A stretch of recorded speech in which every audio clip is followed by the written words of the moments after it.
wrap it up soon. Alright. Okay, here we go. Yeah. Hey guys, it's IC here. Welcome to the episode 4 of the Heine Homeboys, and welcome to Facebook Live.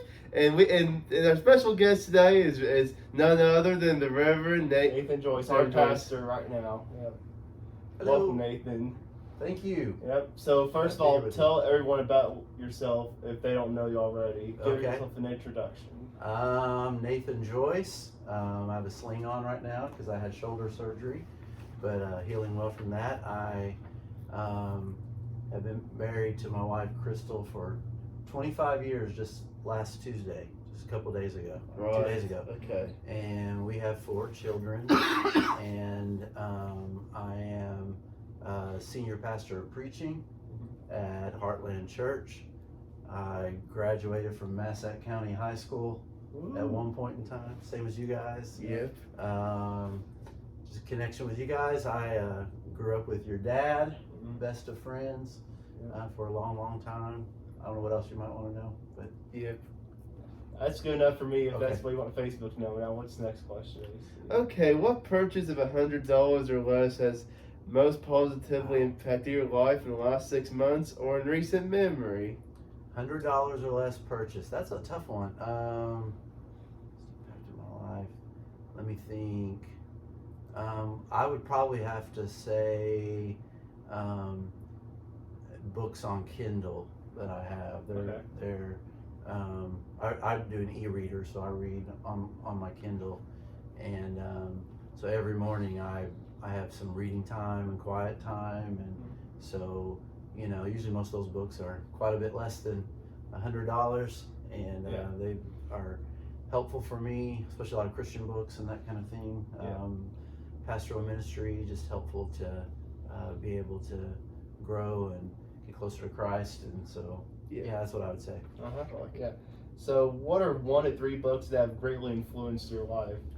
Right now, my favorite book is a book called Gentle and Lowly by Dane Ortlund. That's good. Gentle and Lowly, it's the Heart of Christ for Sinners and Strugglers is the I think that's the subtitle, and so that would be one of them. I think that book is for anybody that's interested. It's written well. It's doesn't waste much space. It moves kind of quick, so I like that. And it really is a biblical theological look at the heart of Christ and the love of God in a way that's just really powerful. So that's one. How many months did you give? 1 to 3, but 1 to 3. Gentle and Lowly is good. I've read that. That's a good one. You've read that one. It's really good. You recommend that to my dad, and Dad recommended that to me. Yeah, it's excellent. So let's see, 2 other books. So one of them would be, let me think, because I read a lot of different books. Timothy Keller's book, gosh, he's got several of them too. Probably Prodigal God by Timothy Keller is a great book.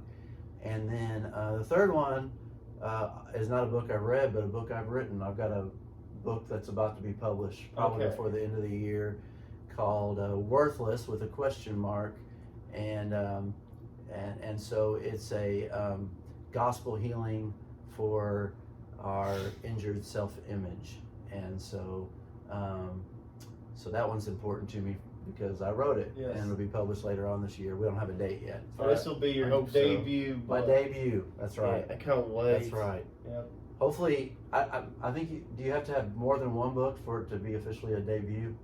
I guess so. Or if it's just your first one, that's a debut. First one debut. I guess first one's debut no matter what. All right, good. Well, that's a debut book then, right?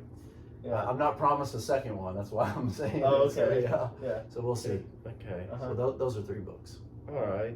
Are there any quotes you think have often or lived your life by? Quotes. Let me think. One of them is a quote. "Don't be an idiot" by Michael Scott from The Office. I try to remember that and try not to be an idiot most of the time. Yep. And you're not a little applehead. I'm what? You're not a little applehead now. I appreciate that. I don't know what an applehead is. What's an applehead? Same thing as the idiots. Oh, okay. Yeah. I didn't know that one. Quote. Let me see. I mean, honestly, I think most of my quotes would probably be from the Bible, more than anything else. There's some. I mentioned Timothy Keller earlier. He was very good at coining a phrase. So he might have several of them that I might think about, but probably more than anything, it would be, it would be something from the Bible. And I'm trying to think of my favorite. So my favorite verse in the Bible is John 1:14, and the Word became flesh and dwelt among us. And I don't know if that's a quote to live your life by, but that verse is very important to me. I'll tell you a great quote from the Bible that's been important to me lately has been be slow to speak, slow to anger, and quick to listen. Oh, that's good. Because I think we have a lot of, Yeah. I think our culture is just the opposite of that. Everybody has something to say, and we think everybody should listen to us, and we can get angry really quickly, and then we really think we have something to say, and then the third one was be quick to listen, just to be willing to listen. Yeah. That's right. Now, how is a failure or parent failure setting up for later success? And do you have a favorite failure? Say that to me again. Okay. How is a failure or parent failure set you up for later success? And do you have a favorite failure of yours? Well, I think, as a Christian, we still fail a lot, but the difference is God's able, we know that God's able to not only forgive us, but to redeem even our failures. And so I think more than trying to think of a specific parent failure, there's been so many, probably more than anything through the years, just can easily lose a temper. But I'd say one of the ways that God has used that is there's been chances for me to go back to my kids and apologize, and I think they're able to learn from that, in that moment. And then also, I think there's a humility that comes through that, because you realize that you don't have it all together and you need Christ. And so failures are very, very different in the life of a Christian than somebody who's not. Who's just, because I think if you're not a Christian, you have a failure, you either have to try to forget it or justify it, or you have to try to make up for it. So you don't really absolve it very well. And so let's see. Here's a parent failure I know. Okay. So if you want a specific one. There you go. Yeah. Sure. You guys may remember this. I shared in a sermon one time, but I took my two littlest kids. So my wife and my two oldest daughters were on a mission trip in Ecuador. I took my two littlest ones several years ago. They were pretty small, to Jackson Falls up in Southern Illinois. You guys know Jackson Falls? I've heard about it. Okay. Yes, I have. I'd heard about it for a long time and wanted to go there. So it's really hard to find. I found, like, the GPS, you don't have signal, and so the GPS is kind of a little bit off of where it takes you. But I eventually found it, and we walked, and it was just not very far, like maybe a mile. It was all flat to get to the waterfall, and we were at the very top of it. It was just a trickle. It wasn't much, but it was July. It was really hot, and so I wanted to go down the bottom of the waterfall, but I didn't have a map. We didn't have any water. We didn't have anything. So we just started walking. I thought, how hard can it be? We're at the top. There's got to be a way down to the bottom. And I kept walking and the trail and walking, and there was and I never could find any place to get down to the bottom. Finally, we kind of climbed down some rocks. When we finally got to the waterfall, I think we had walked about 7 miles. It had been about 3 or 4 hours. We were muddy, scratched up. My kids were all dehydrated. We had no water at all, and they were troopers to deal with it. But so that. How little were they though? Let me think. That would have been, Evan's 14 and Edlin's 12, so they probably would have been about like 9 and 11. Oh, okay. Yeah, not like preschool or something, but or kindergarten. Okay. Yeah, so that was definitely a parent. I almost killed us all. So there's And times no I got one worried really- because I wasn't sure where I was at. I wasn't positive how to get And back. it'd be hard to find you. You'd be like, oh, Yeah, where is he at? and there was no signal on the phone. Yeah. Which was also very bad. Yeah.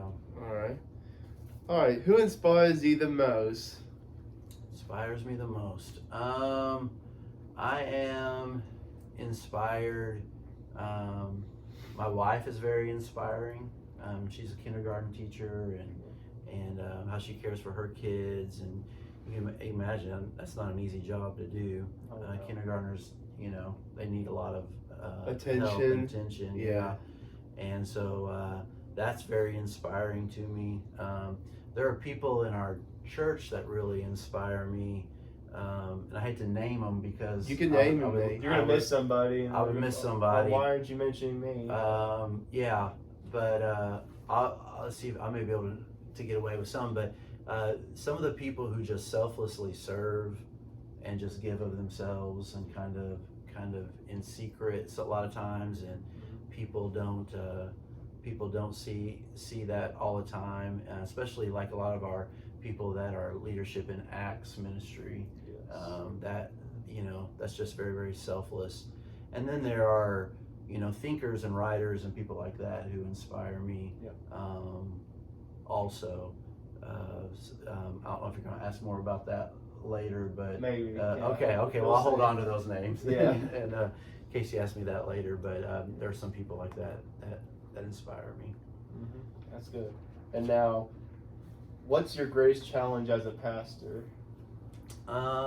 My greatest challenge, I think, is to be attentive to my own soul and whether it's thriving, whether I'm healthy or not. It's very easy to get kind of externally focused on the church and the activities and the ministries and the sermons that have to be written, and none of those are substitutes for a relationship with Christ and how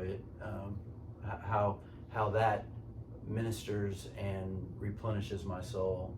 And so I found that to be a challenge. And then I'd say the other challenge is just things, especially I think the larger the church or organization, the more things that you can just go wrong that have to be taken care of. Yes. A lot. And a third, this is hard to believe, but not everybody's always happy with every decision or thought that you have. Man, people aren't.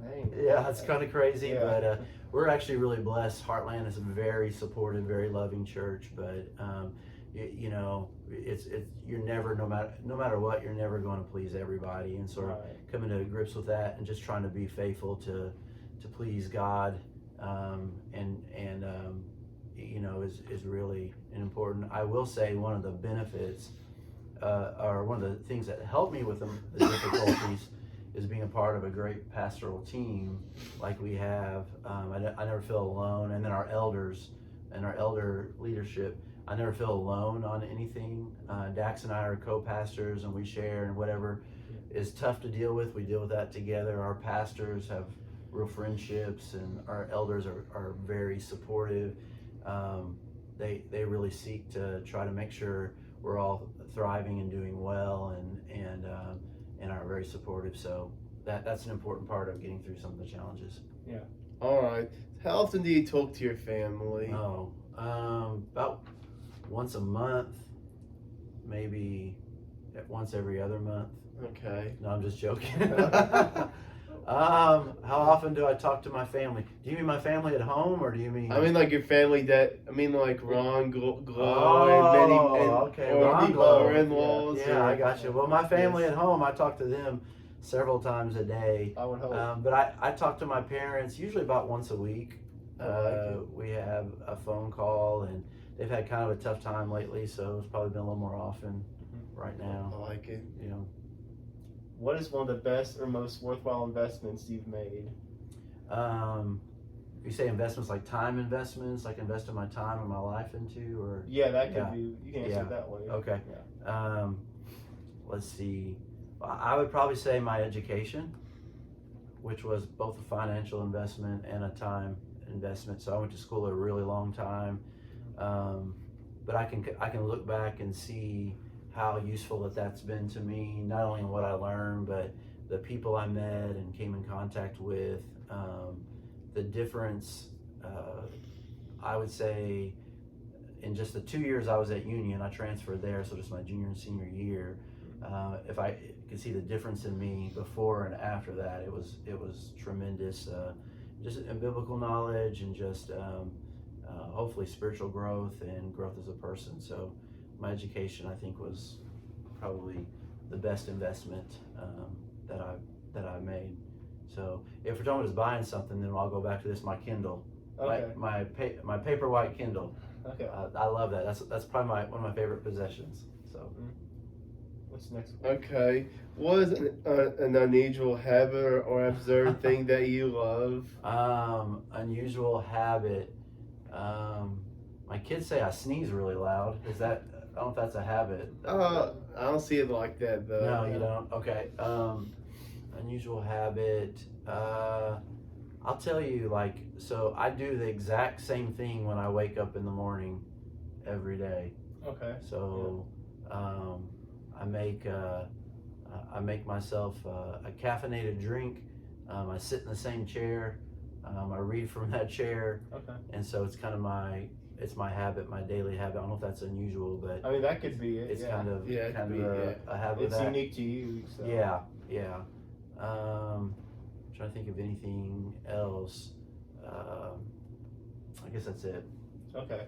I don't know that I think I'm kind of normal. I don't know. Maybe You I'm are not, normal, Reverend. I think my family would have more answers to In that. your head, yeah, I think it's what most people, when we've asked that question, they usually like, I don't know. Yeah. I can't usually say. It's Yeah, hard to reflect on yourself, but someone else. that's reflecting true. on you. That's It's like, true. okay. Well, if you're doing it, you don't think it's unusual or absurd, right? Yeah. Or you wouldn't do it. Yeah. But anyway, I think they would probably have several things. I will say the older I get, the more I get where I like routines. Where it used to not bother me, but I like doing like having certain routines in my week and my day. I think that's an old man thing that happens. You're gonna be 47 in a few months, so you're not. Don't say you're old. Well, I appreciate that. What day? Do you know what day it is? My birthday? September 13th. Yes, of course. Best month for birthdays ever. It's a good month. Yeah, Good month. Yep. And now, in the last 5 years, what new belief, behavior, or habit has most improved your life? Some of them I've already mentioned. So belief, behavior, or habit, right? Mm-hmm. So obviously that my morning quiet time. I didn't used to be a morning person, but now I get up, pretty early before everybody else. And belief, maybe it's just kind of self-knowledge, is I never saw myself as an introvert growing up, or even as a young adult or in marriage, young married or even young pastor, but kind of being able to see that I have a lot of introversion. Now, everybody has both extroversion and introversion, right? But I have 100%. not I get 100%. you. Yeah. But I have more introversion than I thought, and just being able to, know that and honor that, and know that I need like some time to reflect and some quiet, and those things are like really important to me. So morning time is where I really get that. But an unusual habit, that to go back to the last question, that's not mine, but we have a cat that's outside, and so every morning I want to go sit in quiet. Before I do, I have to go feed the cat outside. If not, the cat will tap on the window right outside until I go and feed it. And I used to think, I'm not going to feed that cat because it has to learn. Yeah. I'm not going to feed it, and I bet it wins every time, so I give into it. So that, and just the belief, along with it, the belief that that I need to be a healthy person emotionally. I think for the longest time I was just focused on being driven and successful and trying to do those things, and in the midst of that, neglecting, how are things with my own soul, and how do I deal with wounds in my life or from my past or even present, stress in my life and those kinds of things, and that's become a really big focus. I like reading a lot of books about healthy souls, and now my belief is that if you concentrate on being healthy, I think it's true of churches too. If churches are healthy churches, they'll grow, and they'll most likely be successful churches. If you try to be successful and grow without being a healthy person or church, you're probably gonna burn out or struggle. And so I think that would be some advice I'd give. All right, when are you gonna bring back the handlebar mustache? Is this from Cameron? Yeah, that's Is from this his Facebook. question? Yeah, how do you know, man? Well, let me just say, when you guys asked me to be on here, when I knew that previous guests included Cameron Looper, Yep. Kevin Brewer, Yes. right, Yeah. Alex Hart, Yes. and then me, I know that I must be on the Mount Rushmore of cool if I'm with those guys. You 'cause those are. guys so You cool. are. Yeah. And funny thing is that we asked each and every single person after the interview, who should we have on next? Yeah. And they all said Nathan Jones. All right. Yeah. And even Kevin called you out Oh, yeah. at the end of the live video. Oh yeah. So the picture, he's talking about the picture of me and you. How old were you guys? It's like 10, right? we're gonna be 10 in Yeah. that fall. It was like end of year 3 at kids college, 2012. So I think that handlebar mustache was painted on. Was it? Oh, painted on? I think it was painted. My memory, it was painted. Now I have at times. You guys know I grow a beard, keep a beard for a while, and then I'll Yeah. shave it off. You don't like my beard though. I don't. You always want me to shave it when Yes. I have it. Yeah. But I have sometimes, instead of just shaving it all off, shave little bits off until I have like, a goatee, and then handlebar mustache, and then a Ron Joyce mustache, and until it's all gone. We had one time took pictures of all of that, so to look a different way. So I'll tell you what, next time I grow a beard, I probably won't keep it long, but I'll promise you this: I will when I shave it off. I'll shave it down to handlebar mustache, and I'll send you guys a picture. Okay. Is that deal? Yes. That's a Okay. deal. And Cameron. Okay. And Cameron too. Yeah, Cameron, if you're watching this, you will get the picture, I don't know, whenever he does it. Yeah. Whenever that happens. Yeah. But, Maybe for the winter. Maybe I'll grow a beard for the winter. yeah. Back, so. Yeah. And for I like having a beard, but then when I have one, so here's my wife. When I don't have a beard, she's like, "You should grow a beard." And when I grow a beard, she's like, "You should shave off your beard." So, and I'm kind of the same way. You Anyway. said you can't please everyone Can't else. please. No, that's right. Good point. Good point, AJ. Yep. And before we continue, I'm gonna look at the Facebook live stream and see. I think Kay Brewer is watching. Let's see if we have any questions from people. Okay.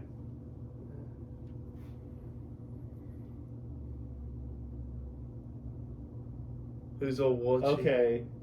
So we got a question from Dax, and he said, Great. Who is your hero?" Oh, he so badly wants me to say him. Yeah. That's what he wants. Me. Yeah. Yeah. But so I'm glad he asked that question. When he was my college roommate, Yeah. and when he was such a mama's boy that when he became my roommate, he didn't know how to do anything. I had to teach him Oh, right. how to do everything. I mean, he knew how to go to class and all that Right, stuff, right. Make you know, his bed. but cook a frozen pizza, wash dishes, all of the sort of that sort of thing. So I think I'm probably his hero. Oh, okay. I would guess. I would Alright. guess. He's my friend, my best friend, but I don't know about hero with Okay. that. Yeah. My hero is Ron Joyce. Yeah. Yeah. He's a because, good hero. because he's blessed so many people in life, and he's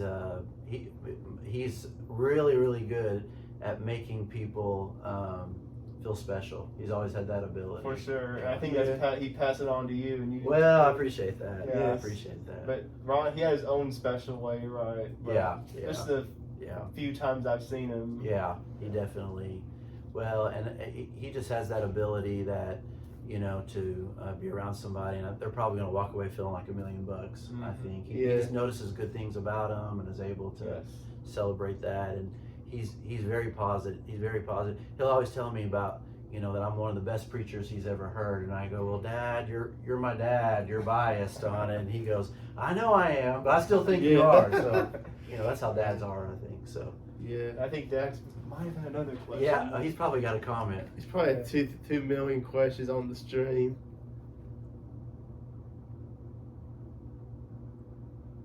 Okay.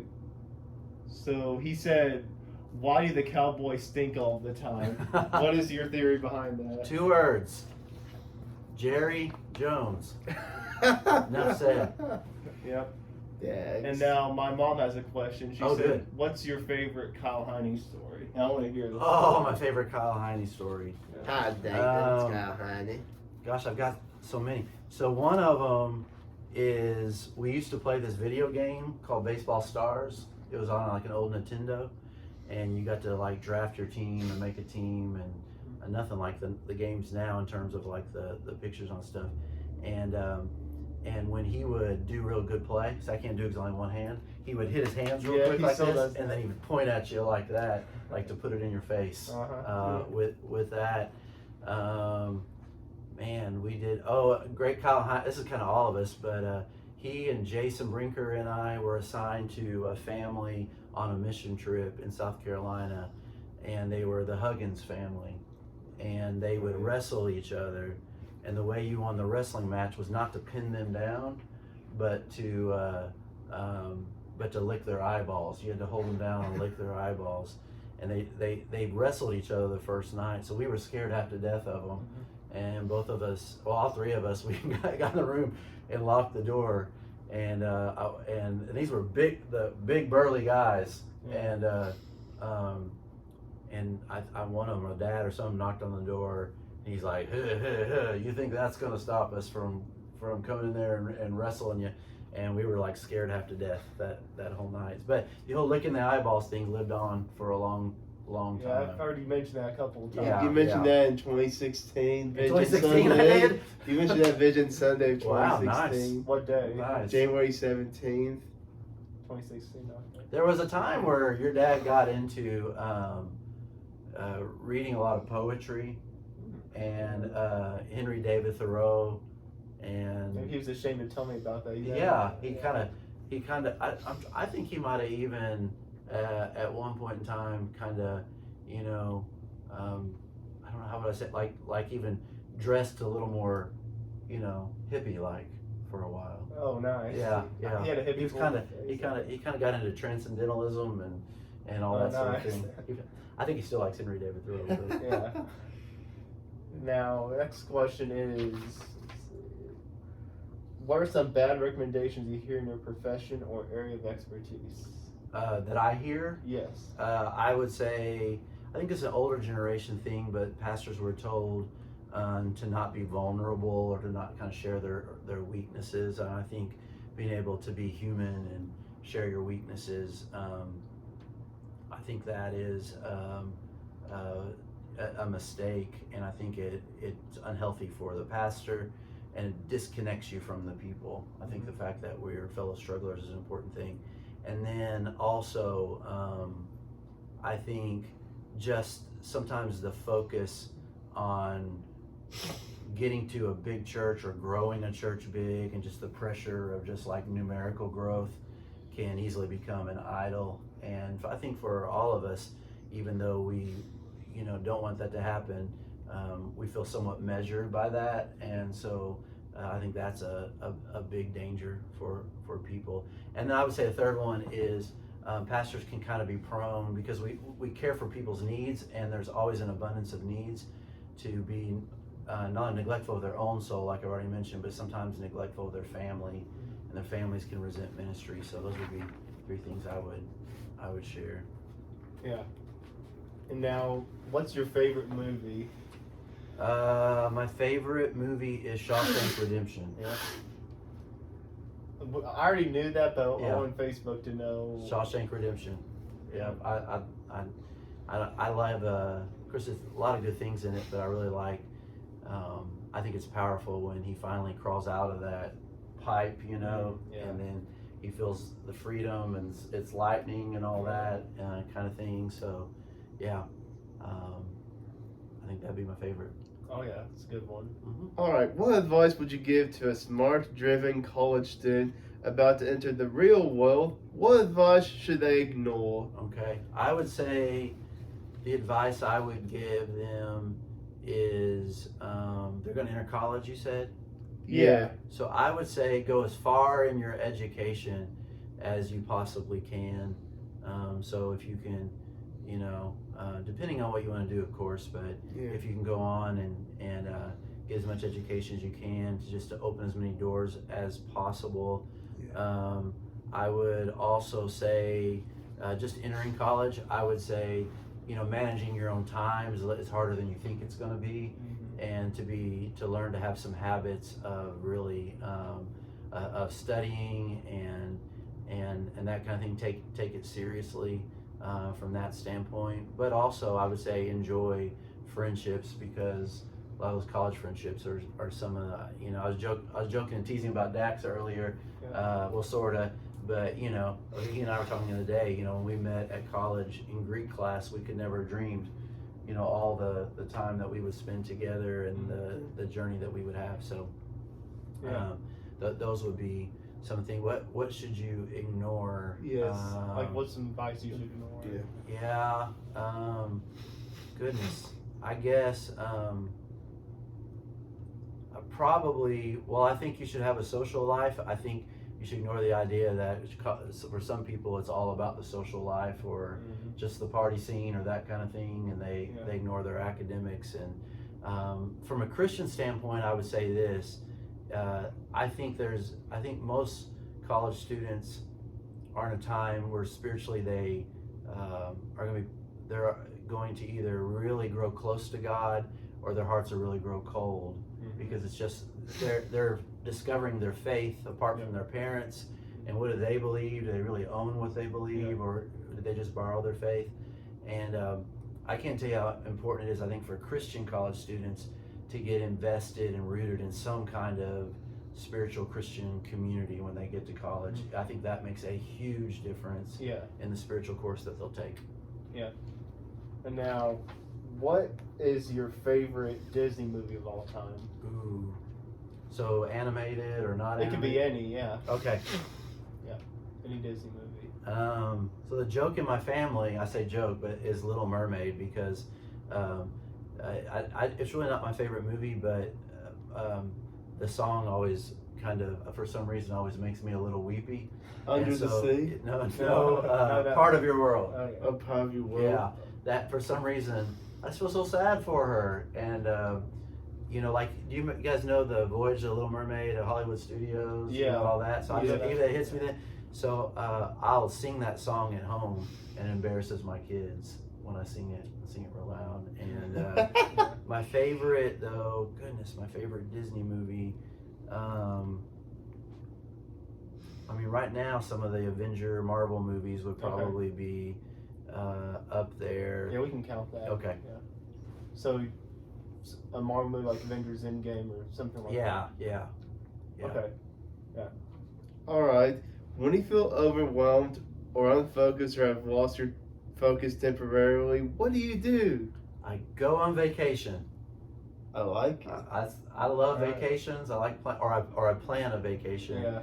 And it makes me happy just to think about stepping away and getting refocused and all that sort of things. On a daily basis, I would say if I feel really unfocused, I'll write notes or lists, like what I need to do that day, or notes. So one of the things that happens is I'll have ideas or thoughts or statements for a sermon, and sometimes I'll email or text myself that, because if I don't, I'll forget it later. And so I'll have it on record if I do that. So, and now I use like, you guys know, like OneDrive. It's like a cloud deal where I can put Microsoft Word. So I'll write stuff on that. Yeah. And that's what my dad does. Every time we leave vacation, he starts booking the next vacation. Yeah, he and I are a lot alike when it comes to that. So he doesn't waste it any time. He's like, as soon as we're in the car, it's a little bit of a drive, or if we're flying. I think a lot of that goes back. Both of us had good memories of vacations growing up, and then mission trips together, and I think all that together. And then I went. Your dad and myself and Charles and Eva, they went before I was invited, but eventually I got invited to go to the Cardinals-Phillies series every year up in St. Louis. Okay. And we'd stay at the Marriott right across the street and walk back and forth to games. And Eva would get us snacks and bring us a bunch of snacks wherever we were sitting, and she'd walk around with that. And Charles, he's one of my favorite people. I love Charles, and he just he was like a second dad to me, you know, just gentle giant is what he was. So who's like a superhero to you? Who's a superhero? I mean, like, he was like a real superhero to you. Like somebody who was like not a superhero, but somebody who was like a yes, superhero to right, me. Yeah. Let me think. So there was a guidance counselor named Mr. George who I came at Massac County. I think he just passed away. Just passed away, yeah.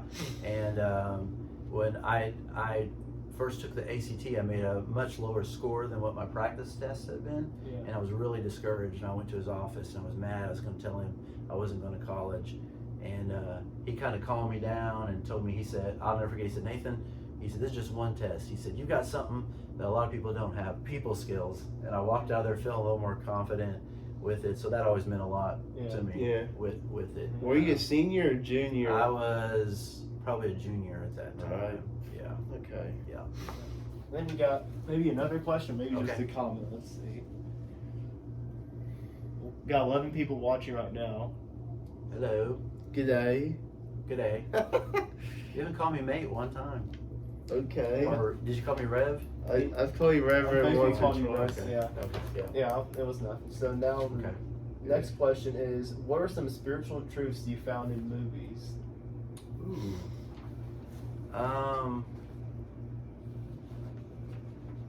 Let me think. Oh, you know, two kind of older books that are also been movies are Count of Monte Cristo and Les Mis, and in both of those, they're about the power of unforgiveness. If you don't forgive, how it can consume you, and the bitterness can consume you, and so those are really great movies to reflect on. Count of Monte Cristo is my favorite fiction book that I've read, and it's got a ton of spiritual quotes in it. I think any movie where it shows the power of selflessness or self-sacrifice. I'll tell you what, I liked the end of Frozen, because she thought true love was going to be true romantic love, but actually it was the willingness of one sister to sacrifice for another, and the power of self-sacrifice. I think that was pretty good. Trying to think of any other. I know. Mr. Holland's Opus. Have you watched that? No, I haven't seen any of. Well, Never- besides Frozen, never- I've never seen any of the other movies you Never mentioned. heard of it Okay. before. So, Mr. Holland's Opus is Richard Dreyfuss is in it, and he wants to be a composer, but he's not a composer. Instead, in the meantime, to try to become a great composer, he becomes I think it's a high school or middle school band teacher, and he never becomes a great composer. But at the end, he kind of discovers what a difference that he made in lives. And I think one of them says, an opus is like a great musical writing or number that somebody has created. And so I think one of the people say, look at us, we are your opus, we are the notes of the melody of your life. And I always thought about, Paul says to the church of Corinth, do I need letters thanking me? He said, no. He said, you are my letter of thanks. Their lives were all the thanks that he needed. But I see the power of that in serving and giving your life away to others is a much better way of life. It's the way of Jesus versus trying to live for yourself and trying to gain all you can. So that's a good one too. Okay. All right, I'll have to check those out in the future. And Well, I know. You guys still have a movie night? oh yeah. Okay. I know we've been doing it for about a year and a half now, so most people are probably going, are they still doing it, or they're still used to us Well, posting. choose Mr. Holland's Opus at one time, and then Count of Monte Cristo is really good, even though it misses a lot of the book because the book is like really really big. And then Les Mis is very good. There's a couple different Les Mis movies. Yeah, you're talking about the recent one, or you're talking about the one back? The one I saw had Liam Neeson in it. Okay. But I think there's a new one like Russell Crowe or something, but I haven't seen that one. So Okay. I don't know. And before we continue, if you guys have any questions for the great Nathan Joyce, let us know, because the interview will be ending kind of soon. So if you have any last second questions, write them right now, and he'll answer them before the end. Now, what's next? Okay, what country would you like to visit? What country I'd like to visit? Would you like to visit? Yeah. Italy would be number one for me. I'd like to go to Rome, and I'd like to see the Amalfi Coast with all those towns like right on the coast, and the beautiful Mediterranean Sea out there, and a lot of history and a lot of Christian history there. Tuscany. Another one I would like to visit, just a second one, even though I know there's been some challenges there lately, but Chris Clark once told me that Cape Town, South Africa is the most beautiful city he's ever been at. I actually asked him because he's been a lot of places, so I'd like to go there. And then finally Singapore. I'd like to go to Singapore. Okay. Yeah. All right. Yeah. We're gonna look and see if there are any questions, and then if not, I'll ask you one final question. Okay. Let's see. Yeah. Okay. What's your favorite overseas mission trip? Kind of going off the last question. My favorite had to be, I think probably, it probably would be. I loved Uganda, but I got a little stomach sick there for a while, so that might take a notch down. But I'll never forget being there, and the safari experience there. The animals and seeing them in the wild was incredible in terms of just travel. But I think my favorite would be, I've taken a couple, have been trips to Thailand. I've loved what I got to do there, which is typically teach pastors and invest into pastors. I love the culture, and the food is, I think, the best in the world.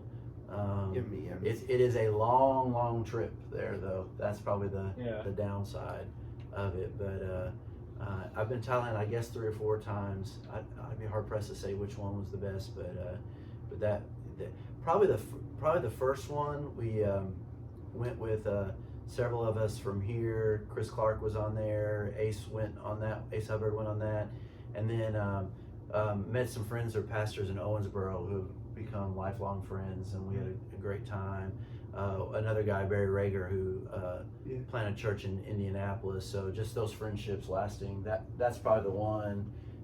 And all Thailand was new to us at that point in time, so we're trying to figure it out. I remember Barry came here in 2015. Yeah, you did. You did. Yeah, and Barry was great to He's speak. a great guy. Yeah. What day, if you remember? It was like October. It was October 4th. So 2015. Little secret. Why do you think maybe somebody was speaking on October 4th? Can you guys guess? Of 2015. Or just any October. The first Sunday of October. Why might there often be? I don't know. Any guess? Nope. I don't know. Oh, No. because it's the Sunday before fall break, so I'm gone a lot. If our family takes a trip Oh, or something like that. yeah. Okay. Yeah. So it works out that way. I hope Barry comes here the next year That'd too. be great. Yes. That'd be great. It'd be great to see him again. Yep. We'll see if we have any other questions. If not, we'll wrap things up. Let's see.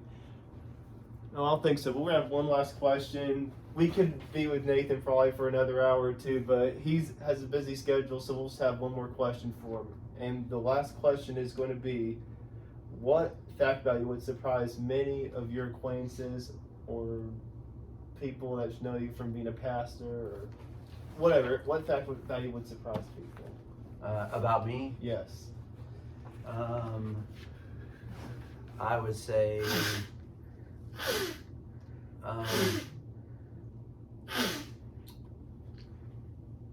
I'd say that probably. I think the introversion would be one thing, because while it can be helpful while I'm preaching to reflect and sort of think, I think I'm kind of acting more out of my extroversion there. And you guys know I preach. I can put a lot of content into a sermon, and I get pretty emotional and engaging and even loud sometimes. And so that probably doesn't look much like an introvert. Right. But sometimes in more social settings that comes out with me more. And I'm trying to think of anything else that would surprise. I love peanut butter and jelly with banana on it with grape jelly. I don't know if that would surprise anybody. Yeah, if you never tried it. Very disgusting. Oh, it's, PB&J's are good, but not with banana. if you want to take the banana and make it even mosh banana, you could mosh it first, Okay. and then you could put it on there. That way it'd be a wiggle sandwich. Yeah. How about that? Okay, that sounds good. That would be good. But I don't think people would be surprised. I like all kinds of foods, but I don't think people would be surprised at that. I probably have a lot more insecurities than people know about or would guess, and from that standpoint, and I guess that's it. Yeah. All right. It's great to have you on here. Thank you. Yeah. So what's your outro, AC? Okay, guys, thanks for watching the video, and keep going, growing. Happy wiggling. Bye. See you guys. See Bye, ya. Facebook. See you, Facebook.